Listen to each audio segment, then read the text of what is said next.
నమస్కారం. I dream ప్రేక్షకులకు స్వాగతం.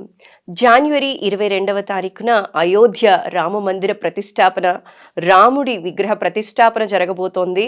ప్రతి భారతీయుడు కూడా సగర్వంగా తలెత్తుకుంటూ వేడుక జరుపుకుంటూ ఉన్నారు. ప్రపంచ దేశాలన్నీ కూడా ఒక్కసారిగా అయోధ్య వైపు తిరిగి చూస్తూ ఉన్నాయి.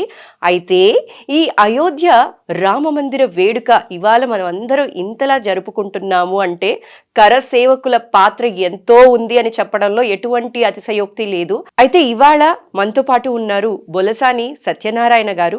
వీరు 1990లో కరసేవకుడుగా ఆ రామ మందిరం మనందరికీ ఇవాళ చేరువవ్వటానికి చేసిన ప్రయత్నంలో వీరు ఒకరు. అయితే వారితో మాట్లాడి ఈ ప్రత్యక్ష సాక్షితో మనం మాట్లాడితేనే అప్పుడు వారు పడ్డ కష్టాలు ఇవన్నీ కూడా మనకి తెలిసొస్తుందని అనుకుంటూ ఈ చిన్న ప్రయత్నం అనేది చేస్తున్నామండి. జై శ్రీరామ్. జై శ్రీరామ్ అమ్మ. జై శ్రీరామ్. అయితే సత్యనారాయణ గారు, ఇప్పుడు ముందుగా మీరు పడ్డ కష్టం గురించి మాట్లాడే కంటే ముందు ఇప్పుడు 22వ తారీఖు జరుగుతున్న ప్రాణ ప్రతిష్ఠ, రాముడికి రాబోతున్న వైభవం గురించి చూస్తూ ఉంటే వింటూ ఉంటే మీకేమనిపిస్తుందండి? ఆ యొక్క వైభవము వర్ణనాతీతం లాగా కొడుతుందమ్మా. నాకు 33 సంవత్సరాల కళ నెరవేరుతుంది కదా, నా హృదయం తవించిపోతుంది. ఆ విధంగా ఉంది. ఇప్పుడు మనకు రాముడికి గుళ్ళు ఎక్కడెక్కడో ఉన్నాయి, అంతటా అన్ని ఊళ్ళలో ఉన్నాయి. కానీ రాముడికి ప్రత్యేకంగా మనం కట్టుకుంటలేము. ఉన్న గుడిని మన దాని మీద పోయిన దాన్ని మనం సాధించుకొని మనం చేసాము. మనకు ఇక దేశానికి ఒక గుర్తింపు, మనకు గుర్తింపు కాదు అది. మనం రాముడు కావాలని కాదు, రాముడు అందరి దేవుడు కాబట్టి దేశాలు కూడా రాముని ఆదర్శాన్ని కోరుకుంటున్నాయి. ఆ విధంగానే నా కళ నెరవేరుతుంది అనేది మాత్రం నాకు ప్రత్యేకంగా ఉజ్వలిస్తుందండి. నా హృదయం మాత్రం ద్రవించిపోయి, మొన్న శశిధర్ గారు మాట్లాడినప్పుడు కూడా ఎప్పుడు మాట్లాడదాం అసలు నాకు ఏంటి చెప్పుకోవాలా అనే ఉద్దేశంతో మీకు చెప్పడం జరిగిందండి. థ్యాంక్ యూ సో మచ్ అండి. మీరు మాట్లాడుతుంటేనే అర్థమైపోతుంది మీరు ఎంత ఆనందంగా ఉన్నారు, ఎంత ఉత్సాహం మీలో నుంచి అట్లా పొంగి పొరలిపోతోందనే చెప్పాలి. అయితే కరసేవకులు చేసిన సేవ నమస్కారం పెట్టినా తక్కువే, ఎన్నిసార్లు ధన్యవాదాలు చెప్పినా తక్కువే అండి. 1990లో మీరు కరసేవకుడిగా అక్కడికి వెళ్ళారు, ప్రత్యక్ష సాక్షి, 15 రోజులు జైల్లో కూడా ఉన్నారని చెప్పారు కదండి. అప్పుడు అనుభూతి కూడా ఉంది మనకి, అరెస్ట్ అయినట్టుగా సర్టిఫికెట్ కూడా ఇది సర్టిఫికెట్ ఇచ్చారు. మేము ఎందుకో కష్టపడి మేము అయిన ఫలితం మాకు ఎట్లనండి, మాకు ఏ విధంగానైనా మేము చేయాలి అనే ఉద్దేశంతో ఆ జైలర్ గారితో మాట్లాడి రిక్వెస్ట్ చేసుకొని, అక్కడ ఉన్న పోలీసు వాళ్ళను రిక్వెస్ట్ చేసుకొని మాకు ఈ ప్రింటింగ్ సామాన్ అసలు వాళ్ళకు దండం పెట్టుకోవాలమ్మా మేమైతే. ఈ విధంగా మాకు అందించారంటే జైల్లో పడ్డవాడికి ఏదేదో చేసే వాళ్ళు మేము చేసేది మా బాధల్ని గమనించి, దేవుడి మీద భక్తిని గమనించి వాళ్ళు ఎంతో సహకరించి మాకు 256 పేపర్లు మాకు ప్రింట్ చేసి మీ పేర్లు రాసుకోమని చెప్పేసి హిందీలో రాసుకున్నాం మేము. వీటిని ప్రమాణ పత్రం అని హిందీలో వచ్చింది కాబట్టి దాన్ని కూడా నేను హిందీలో ఉటంకించుకున్నాను. ఈ విధంగా జరిగిందమ్మా. ఇన్ని 15 రోజులు చేస్తా కూడా మేము ఎప్పుడు రామనామం వదలలేదు, రాముని భజన వదలలేదు. RSS మా కార్యక్రమంలో కూడా ఉదయం లేచి నేను కాలకృత్యాల తదుపరి మనం చేసేది ఏ భజన అయినా సరే, దేవుడి భజన, శివుడి భజన, దేవుడి భజన, అందులో రామ భజన ఎక్కువ. రామ భజన చేస్తూ మేము 15 రోజులు అనుభవించిన దాంట్లో 8వ నాడు 9వ నాడు మేము ఇట్లా యజ్ఞం చేసుకుంటామని చెప్తే కూడా ఆ జైలర్ గారు మాకు పర్మిషన్ ఇచ్చారండి. యజ్ఞం చేసుకున్నారు 250 మంది మనం అక్కడ కూర్చొని యజ్ఞం చేసుకున్నాం. ఆ యజ్ఞ క్రతువుకు కావాల్సిన ఐటమ్స్ అన్ని కూడా, అన్ని వస్తువులు, దానికి యజ్ఞంలో ఎన్ని పడుతుంది అన్ని జైలర్ గారు వాళ్ళు సొంత డబ్బులు కూడా కల్పించారు మాకు. ఆ డబ్బులతో మేము యజ్ఞం చేసుకోగలిగినాము. ఈ మామూలుగా జైల్లోకి మనుషులు రావడానికే కష్టము. యజ్ఞం అయిపోయే ముందర రాముడి పటం అల్లల్లాడిపోయిందండి. ఇట్లా ఇట్లా ఇట్లా ఇట్లా గాలి వస్తే కనుక ఎంత తుఫాన్గా ఏ విధంగా గాలి వస్తే వణుకుద్దో ఒకటి నిదర్శనం మాకు తగిలింది ఆ రోజు. ఆ తర్వాత అయిపోయినాక పూర్ణాహుతి ఇచ్చేసి మేము జరుగుతుంటే ఒక లావుడి కోతి అండి, ఎంత లావు కోతిని అయితే ఇప్పటిదాకా చూడలేదండి. ఆ లావుడి కోతి వచ్చి రాముడి కాడ ఇట్లా దండం పెట్టేసి వెళ్ళిపోయింది. అసలు జైలుకు మొత్తం తీగలు ఉంటాయి, ఎలక్ట్రిక్ ఉంటుంది, షార్టింగ్ ఉంటుంది. అసలు జైల్లోకి ఎట్లా వచ్చిందన్న మాకు అర్థం కాలేదమ్మా. ఆ విధంగా ఆ కోతి వచ్చి రాముడి కాడిని పట్టం చూసుకొని దండం పెట్టుకొని మళ్ళీ వెళ్ళిపోయింది. ఎక్కడ చేస్తే ప్రత్యక్షంగా కోతి వచ్చిందా? కోతి వచ్చి నేను చూశానమ్మా. నేను చూసి అరే ఎన్ని కోతి అంటే ఎక్కడ చూస్తే ఎక్కడ లేవు మళ్ళీ కోతులు. ఆ కోతి రావటానికైతే స్థలం లేదు చుట్టూ. అసలు జైల్లోనండి, జైల్లో మొత్తం చుట్టూ ప్రహారీ మీద ఇనుపతే మన కరెంటు తీగలు ఉంటాయి, షార్టింగ్ ఉంటుంది. అది ఆ విధంగా ఎట్లొచ్చిందో మాకే అభిమానం. ఎవరు కూడా ఆ పోలీసు వాళ్ళు కానీ వాళ్ళు కూడా అరే ఎన్నడు రాని కోతి ఎట్లా వచ్చింది అని చెప్పేసి అంత ఆప్షన్లో పడిపోయాం మేము కూడా. అలా జరిగిందండి. ఆ దేవుడి దయ మాకు వచ్చేసింది. ఆ తర్వాత వారం రోజులకి మమ్మల్ని రోజు పెండింగ్ చేసుకుంటూ 16 నాడు మమ్మల్ని 15 నాడు వదిలిపెట్టారు. వదిలిపెట్టినా మేము పోయేది లేదండి. ఎట్టి పరిస్థితుల్లో మేము రాముని దర్శనం చేసుకునే పోతాం. అంటే అప్పుడు జైలర్ గారు మాకు ఈ సర్టిఫికెట్లు ఇచ్చి వీరందరూ ఇంటికి చేరేదాకా మీకు టికెట్ లేదు, ఇది మాకు బై పాస్గా పనికొచ్చింది మాకు ఇది. ఈ విధంగా ఇది తీసుకొని వచ్చేసి మేము 256 మంది మేము ఉన్న జైల్లోనే మేము అందరికి ఉన్నాయి. ఇవి విహెచ్పి వాళ్ళు ఇక ప్రయత్నం చేస్తే మన శశిధర్ సార్ వాళ్ళు ధైర్యం చేసేసి వాళ్ళు కనుక ప్రయత్నం చేస్తే నాలాంటి వాళ్ళు దేవుడి దగ్గరికి వెళ్ళిపోయిన వాళ్ళు పోయినరు, పోని వాళ్ళు నాలాంటి వాళ్ళు దొరుకుతారమ్మా. ఇంకా అయితే సత్యనారాయణ గారు, మీరు రిటర్న్ ఎప్పుడైతే అయోధ్య నుంచి తిరిగి వచ్చారో ఆ టైంలో ఈ కరపత్రాన్ని మీరు చూపించి, ప్రమాణ పత్రాన్ని చూపించి మీరు టికెట్ లేకుండా ఇంటికి వచ్చారు. మీరు వెళ్ళేటప్పుడు ఆర్థిక పరంగా సాయం కానీ ఆర్థిక పరంగా స్తోమత ఉండిందా అండి మీరు అక్కడికి వెళ్ళటానికి? లేదు లేదు, మాకు ఆర్థిక పరిస్థితి చాలా తక్కువ. ఆర్థిక పరిస్థితిలో కూడా మేము నివాళి పట్టుకొని ఇల్లు తిరిగాము. ఎంతమంది వెళ్ళారండి? 250 మంది. 256 మంది మన తెలంగాణ నుంచి, తెలంగాణ నుంచి 656 మంది మేము అక్కడ గ్యాదర్ అయ్యాం. ఓకే. అయి మన ఇప్పుడు సికింద్రాబాద్ ఢిల్లీ ట్రైన్ ఉంటది, అక్కడ 656 మంది వెళ్ళిపోయాను. మధ్యలో సగం ఒక దగ్గర సగం దగ్గర అయిపోయాను. మేము 256 మంది మాత్రం మమ్మల్ని వెళ్ళి తీసుకుపోయి ఒక జైలు దగ్గర వేసేసారు. మేము మన అరెస్ట్ అయినప్పుడు భాగాలు చేసుకోరు, వాళ్ళందరూ పట్టం కదా, సర్వీసులలో తీసుకుపోయినప్పుడు మా 256 మంది మాత్రం ఒక దగ్గరికి పోయినాం. అప్పుడు రైల్వే స్టేషన్ మాత్రము మొత్తము మేము అంటే వయసులో ఉన్న వాళ్ళం 5 మంది ఒక దగ్గర కూర్చుంటే వాళ్ళకి అనుమానాలు వచ్చింది బాగా. ఏంది ములాయం సింగ్ ఏమో కాకిని కూడా రాని అని చెప్పిండు, ఇక్కడి నుంచి వీళ్ళందరూ ఇట్లా వెళ్ళిండ్రు, ఏంది ఇది అని చెప్పేసి పోలీసు వాళ్ళకి నానుడి వాళ్ళకి అనుమానం వచ్చేసేసి మమ్మల్ని తీసేసరికి మా దగ్గర మొత్తం RSS దానికి సంబంధించిన వస్త్రాలు ఇవన్నీ పెట్టుకొని ఎమ్మటే వాళ్ళు ఎప్పుడైతే అరెస్ట్ చేయబోయినరో మేమందరం లేచి మా బ్యాగులలో ఉన్నాయి తీసి కాషాయ కండువాలు నెక్కర్లు మేము టోపీలు ధరించి జై శ్రీరామ్ అని మొత్తంసరికి 5 నిమిషాలలో మన కాశీ రైల్వే స్టేషను కాషాయ వర్ణం అయిపోయిందని దైవిక జాగరణ వాళ్ళు రాశారు. దైవిక జాగరణ అదొకటి. ఆజు మన దగ్గర ఇండియా మన తెలంగాణలో ఈనాడు పేపరు, ఆంధ్రప్రదేశ్ పేపర్ ఎట్లను, అక్కడ దైనిక జాగరణ, ఆజు పేపర్ అట్లా వాళ్ళు రాశారండి. 5 నిమిషాలలో రామమయం అయిపోయింది, రైల్వే స్టేషన్ మొత్తం రామాలయం లాగా మారిపోయింది అని చెప్పేసి ఆ రోజు రాశారమ్మ. నాకు ధన్యం అనిపించింది. అప్పటికి కూడా అట్లా చేసేసి శివుడి దేవాళ్ళు అరెస్ట్ అయినా కానీ మేము హాయిగా పోయాము. లాఠీ దెబ్బలో ఏదో తప్పించుకొని అయినా పోయి ఆ రాముణ్ణి ద్వారం ముందే దర్శించుకోవడం జరిగింది. అప్పటికి తాళాలు వేయించారు. 1989 నుంచే తాళాలు వేయించారు. అప్పటికే తాళాలు ఉన్నాయి. మన కొట్లాట 53 సంవత్సరాలది నాకు తెలిసి. అంతకుముందు 500 సంవత్సరాల నుంచి ఉంది, కానీ నాకు తెలిసి మాత్రం అంత ఎక్కువ మన వయసులో లేము కాబట్టి మనం తెలిసినాక నాకు మాత్రం 50 సంవత్సరాల నుంచి బాగా తెలుసు. ఈ 40 సంవత్సరాల 33 సంవత్సరాలు అయితే నేను అనుభవించింది ఇదమ్మా.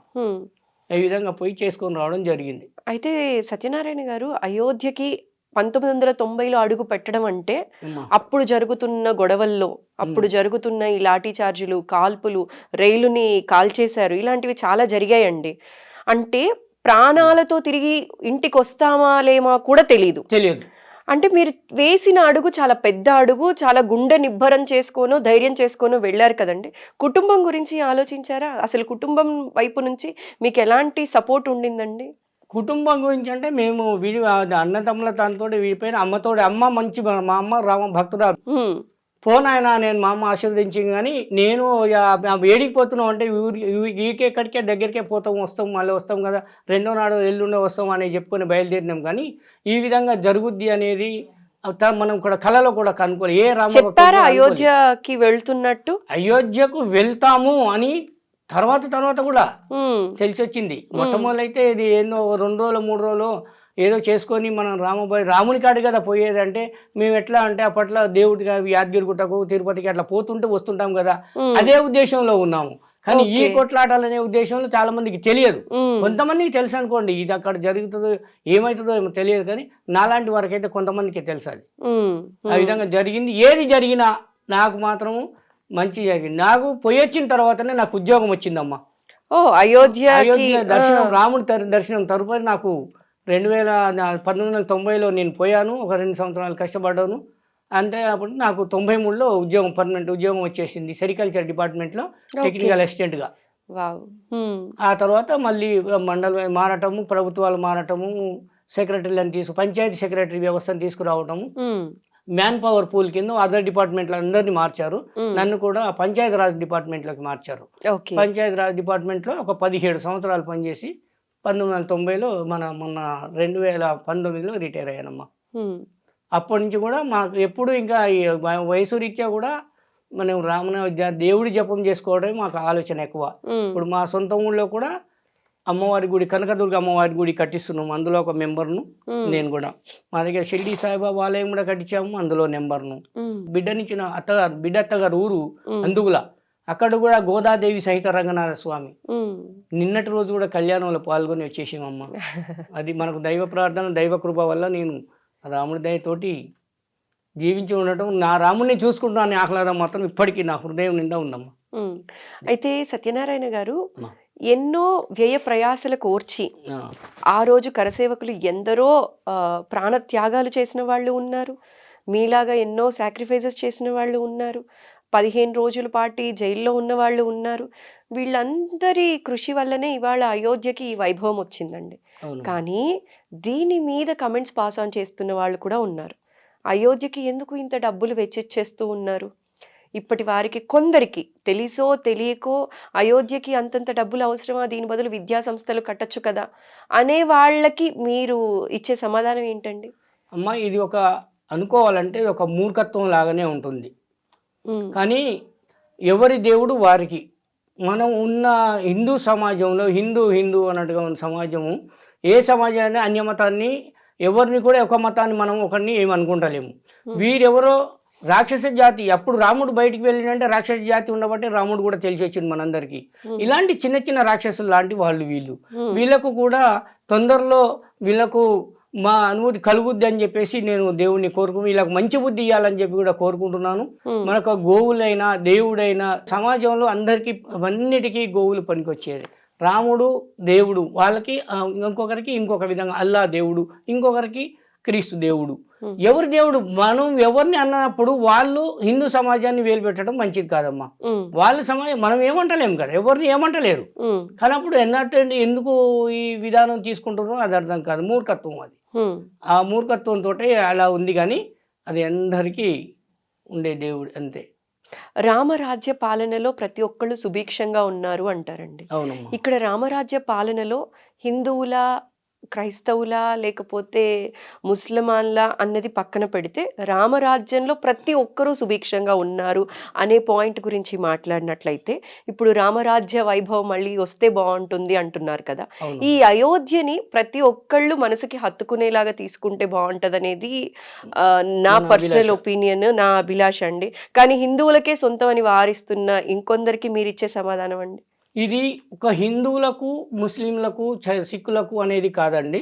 ఇది దేశం మొత్తం యావత్ దేశం మన భారతదేశమే కాకుండా ఇతర దేశాలు కూడా అనుగ్రహిస్తున్నారు. మన యొక్క సంస్కృతి అలాంటిది. విష హ్మ్. సంస్కృతి లేదు మన హిందూ సమాజంలో. విష సంస్కృతి లేదు. హ్మ్. కాపోతే మీరు మూర్ఖత్వాన్ని ఎవరైతే ఉన్నారో వాళ్ళు మూర్ఖత్వాన్ని వదులుకుంటే ఇది అందరికీ రామరాజ్యం అయితది. హ్మ్. రామరాజ్యం ఎవరికేం తమ్ముడు చేయలే. ఆయన అన్నదమ్ములతో ఉన్నాడు, తల్లిదండ్రులతోటి ఉన్నాడు, తండ్రి మాటకు పాటుపడ్డాడు. ఎన్నో వేష ప్రవేశాలకు వచ్చిండు. ఆయన చెప్పిందేంది మనకు ఈ విధంగా నేను అనుభవించిన కాబట్టి ఈ విధంగా ఉంటే మీరు బాగుంటుందని చెప్పి ఇది అందరికీ పనికొచ్చే సమాజం అమ్మ. హ్మ్. ఒక్క వీరికి కాదు. అందరికీ పనికొచ్చే సమాజం ఇది. అయితే సత్యనారాయణ గారు మీరు అమ్మ. అన్నారండి, అయోధ్య నుంచి తిరిగి ఇంటికొస్తున్న టైంలో ఈ ప్రమాణ పత్ర ఏదైతే ఉందో అది చూపించినట్లయితే టికెట్స్ కూడా మీరు పెట్టుకోవాల్సిన అవసరం లేదని అన్నారు కదా! అవును చెప్పారమ్మ. మరి వెళ్ళేటప్పుడు మీకు కావాల్సిన ఖర్చులకి కానీ, ఇలాంటి వాటికి కానీ మీరు ఎలా సమకూర్చుకున్నారండి? మేము వెళ్ళేటప్పుడండి ఒక 10, 12 రోజుల నుంచి మేము ఒక ప్లాన్ మీద మన దగ్గర డబ్బు లేదు కదా! ఎలా పోదామనే ఉద్దేశంతోటి మేము రామభజన చేసుకునేవాళ్ళం. రామభజన చేస్తూ ప్రతి ఇంటి గడప గూడా హ్మ్. అందరికీ అమ్మ మేము ఇట్లా రాముడి కాడికి వెళ్తాము, ఇట్లా హ్మ్. పోతాము అని చెప్పేసి అమ్మ వాళ్ళని అందరిని కూడా చెప్పుకొని ఒక పొద్దుకంగా చెప్పేది. అంటే సాయంత్రం పూట అందరికీ చెప్పేది. ఉదయం హ్మ్. లేసి ఇళ్ళకి పోయేది. హ్మ్. వాళ్ళు కూడా మాకు హారతులు పట్టి మా హ్మ్. యొక్క హారతిలో వాళ్ళకు చేతనైన సహాయంతోటి మమ్మల్ని పంపించారమ్మ. హ్మ్. నాకై నేను ఒక రూ. 875 నేను ఉనగూర్చుకోగలిగిన. 875 రూపాయలు. 875 ఉనగూర్చుకొని హ్మ్. 250 రూపాయలు టికెట్‌కు ఇచ్చుకొని హ్మ్. మిగతా డబ్బులు కూడా వీఐపీ అంటే మా ఎవరైతే పెద్దవాళ్ళు ఉన్నారో మేము అందరం కూడా అందరి దగ్గర మాకు హుండీ పెట్టేలాగా డబ్బు అవి ఉండేది. హ్మ్. అందరం కూడా సమకూర్చుకొని అక్కడికి మళ్ళీ వచ్చేటప్పుడు, పోయేటప్పుడు ఖర్చులని చెప్పేసి పెద్దవాళ్ళ దగ్గర పెట్టాం. హ్మ్. ఆ విధంగా దేవుడి దయ వల్ల పోగలిగినామమ్మ. అయితే సత్యనారాయణ గారు అయోధ్యకి ఇలాంటి 1990లో మీరక్కడ అడుగు పెట్టారు అంటే, తిరిగి ఎలా వస్తామా రామా అని కూడా తెలియని పరిస్థితండి అప్పుడు జరుగుతున్న ఉద్యమాల్లో. అలాంటి టైంలో ఎలా ధైర్యం చేశారండి? మీ ఇంట్లో వాళ్ళందరూ సపోర్ట్ చేశారా? లేదా? మా అప్పుడు మీకు పిల్లలు ఎంత వయసు ఉండింది? అలా ఎలా వదిలేసి వెళ్లారు పిల్లల్ని? నాకు 27వ సంవత్సరం అమ్మ. హ్మ్. నాకు 6 నెలల బాబుని వదిలిపెట్టేసి హ్మ్. ఒక పాప, ఒక బాబు అప్పటికి. ఆ 6 నెలల బాబు బాబు, ఒక పాప 2 ఏండ్ల అమ్మాయి. పాపకి 2 ఏళ్ళు. పాపకి 2 హ్మ్. ఏళ్ళు. హ్మ్. బాబుకి ఆరో మాసం. ఆరో మాసం. ఆరో చంటి మాసం. పిల్లాడు. చంటి పిల్లాడు. హ్మ్. అయితే మేము ఎట్టి పరిస్థితుల్లో రాముడిని చూసుకోలేని దృక్పథం తప్ప ఇంటి మీద ధ్యాస లేదు మనకు. హ్మ్. అటు పోయినాక వస్తామా రామా అనేది కాకుండా రాకున్నా ఏం లేదు అనే సాక్రిఫైస్ తోటి వెళ్ళాం. ఓహ్! హ్మ్. మేము రాకున్నా ఏం లేదు హ్మ్. అనే సాక్రిఫైస్ తోటే మేము వెళ్ళాము. దేవుడి దయ బాగుంది కాబట్టి మళ్ళీ రాగలిగాం. రామయ్య కృప. రామయ్య కృప. అంతా రామయ్య కృప. అంతా రామమయం. మీలాంటి కరసేవకులకి అమ్మ. భాగ్యనగరం నుంచి అయోధ్య చేరుకోవటానికి కానీ, అక్కడ దర్శనం ఏర్పాట్లు కానీ, మీలాంటి వారికి ఎలా కల్పిస్తున్నారు అనే అంశాన్ని ఒక్కసారి మన విహెచ్‌పి స్టేట్ జాయింట్ సెక్రటరీ అయినటువంటి శశిధర్ గారికి కాల్ చేసి కనుక్కుందామండి. మంచిదమ్మ. ఓకే.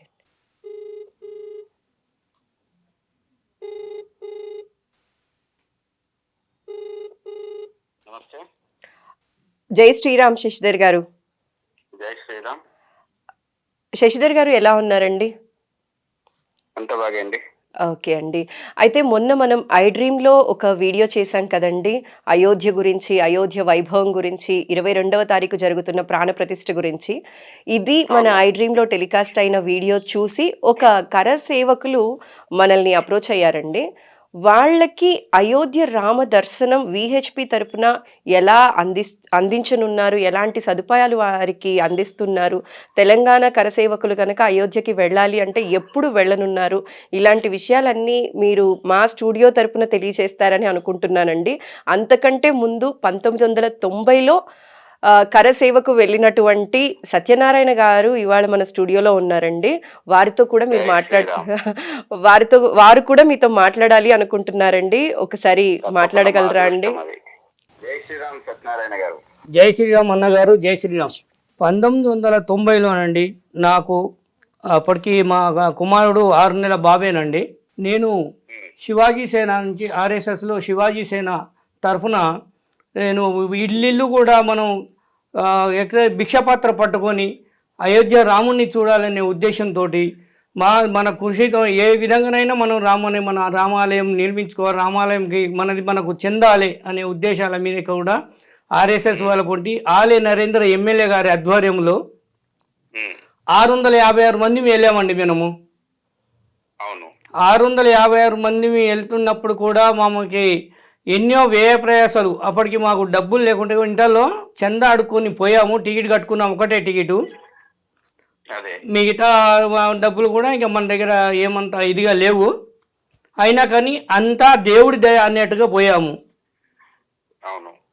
పోయినాక కూడా మమ్మల్ని వాళ్ళకి ఏ విధంగా ఎటు తెలిసిందో ఏమో కానీ మేము కాశీకి పోయే లోపే మాకు ఇటార్సి దగ్గర ఏమో మమ్మల్ని అరెస్ట్ చేయడం జరిగింది. ఉమ్, అరెస్ట్ చేసేసి మమ్మల్ని అక్కడికి 200 కిలోమీటర్లు 300 కిలోమీటర్లు అది ఎక్కడ మనకు అసలు తెలంగాణ తప్ప నాకు ఈ రాష్ట్రం తెలియదండి అప్పట్లో. అవును. అక్కడ తీసుకుపోయి ఒక 2 మార్గాలు తప్పించేసేసి ఒక కాలేజీలో ఉంచారు. ఆ కాలేజీలో ఒక గంట 2 గంటలలో మా దగ్గర వసతి లేదు అని చెప్పేసి ఏదో తెలుసుకొని లేదని చెప్పేసి మిర్జాపూర్ సెంట్రల్ జైలుకి తీసుకెళ్లారండి. అవును. మిర్జాపూర్ సెంట్రల్ జైల్లో మేము అరెస్ట్ కాబడ్డాం. అంటే నారాయణ మా గారు ఆ రోజు అంటే సార్ ఆ, సురేఖ గారు కరసేవకులు పడ్డటువంటి కష్టాలు, అవునండి. వాళ్ళు చేసినటువంటి త్యాగాలు, హ్మ్. హ్మ్. వీరోచితమైనటువంటి పోరాటాలు, హ్మ్. ఒక్కొక్క గాథ వింటుంటే అసలు మనకు కళ్ళపొంటి నీళ్ళు ఆగవు. అవునండి. అంటే అంతటి త్యాగం అంటే పోతప్పుడు తెలుసు, హ్మ్. వీర తిలకాలు దిద్ది పంపిండ్రు, కొడుకు పోతుంటే తల్లి హ్మ్. భర్త పోతుంటే భార్య హ్మ్. వీర తిలకాలు దిద్ది అయోధ్యలో రామజన్మ భూమి మందిరం నిర్మాణం కోసం కరసేవకు పోతున్నామంటే హ్మ్. గ్రామాల నుంచి తల్లులు, అమ్మలు వీర తిలకాలు దిద్ది పంపినటువంటి యోధుల యొక్క పోరాట ఫలితం ఇవాళ మనము అయోధ్యలో భవ్య రామ మందిర నిర్మాణం యొక్క కళ సాకారం చేసుకుంటున్నాం. అవునండి. 500 సంవత్సరాలు పోరాటాలు ఇవి. అవునండి. 4.5 లక్షల మంది రామభక్తుల యొక్క బలిదానాలు. అవును. 1990 లోపట హ్మ్. కాకిని కూడా రాలనీయనని ఛాలెంజ్ చేసింది ములాయం సింగ్ యాదవ్. హ్మ్. దాదాపు 200 కిలోమీటర్ల నుంచి ముళ్ళ కంచెలు, మూడు భద్రతా వలయాలు హ్మ్.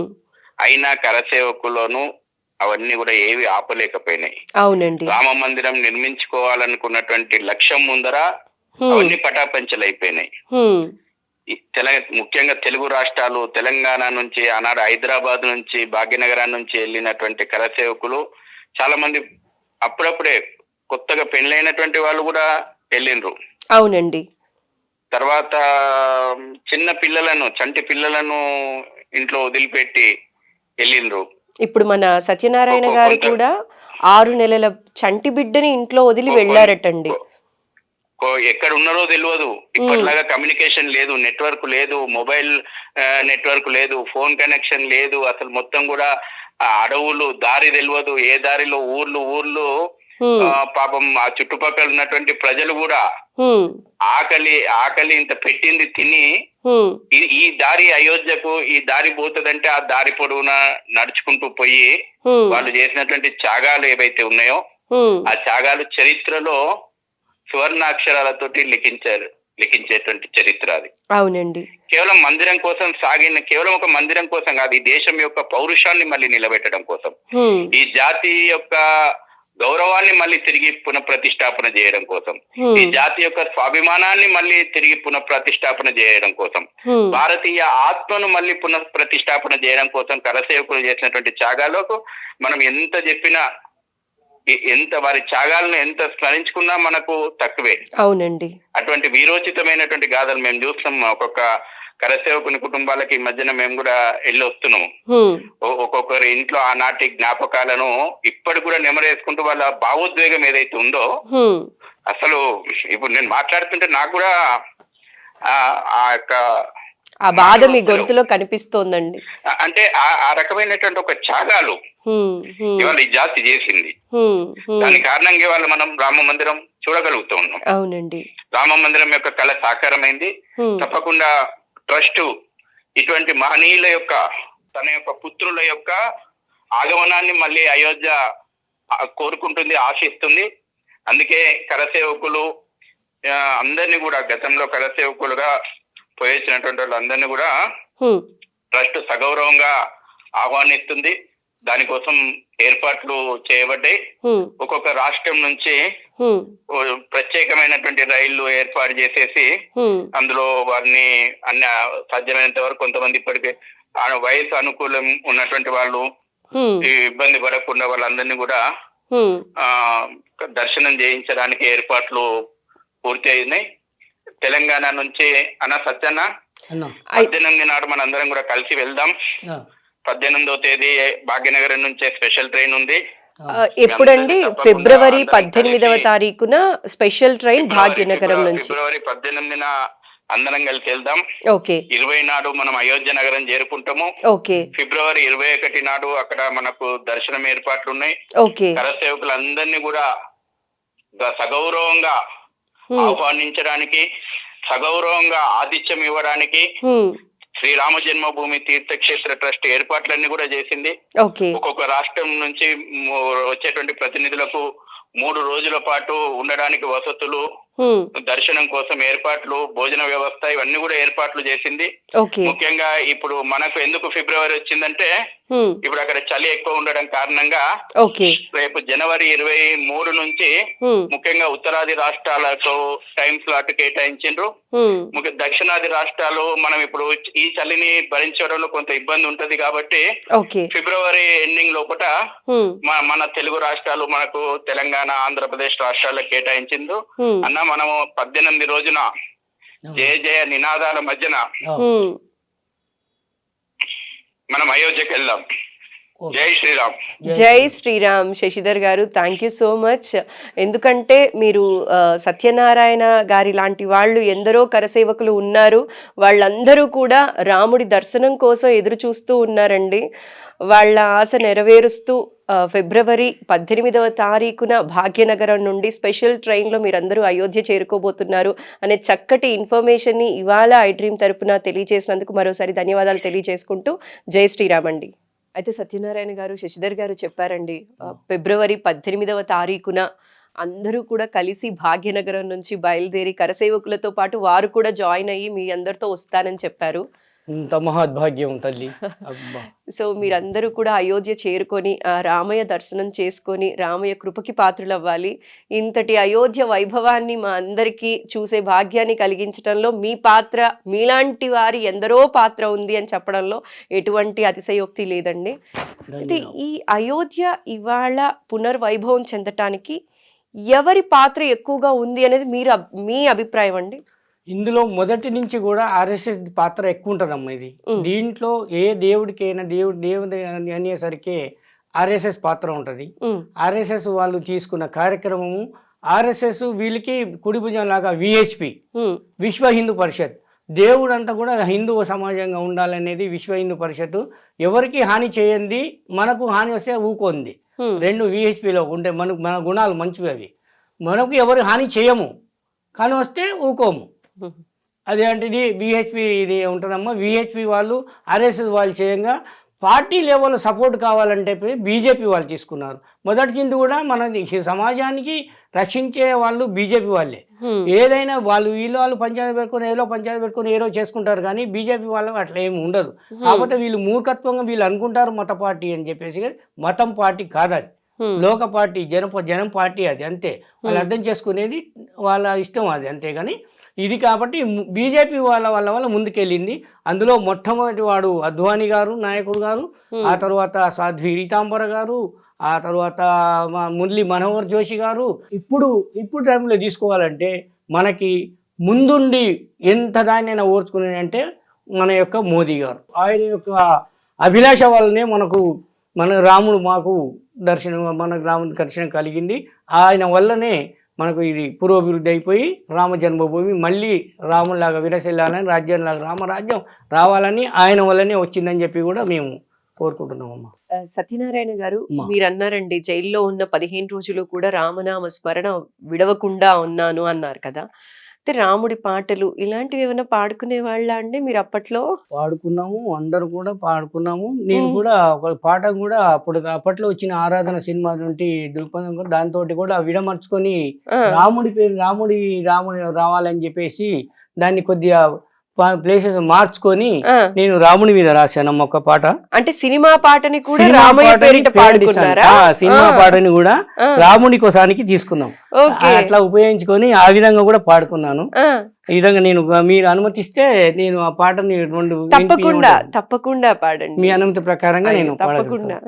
నామది నిన్ను పిలిచింది అనేది రామారావు గారి పాట. అది మహమ్మద్ రఫీ గారు పాడింది. దాన్ని మన దేవుని లయలలో రాసుకున్నాం, దేవుని లయ ప్రకారం. దాంట్లో అందరూ కూడా ప్రేయసిని ఆరాధిస్తూనో భార్యని ఆరాధిస్తూనో పాడుకున్నారు ఆ పాటని.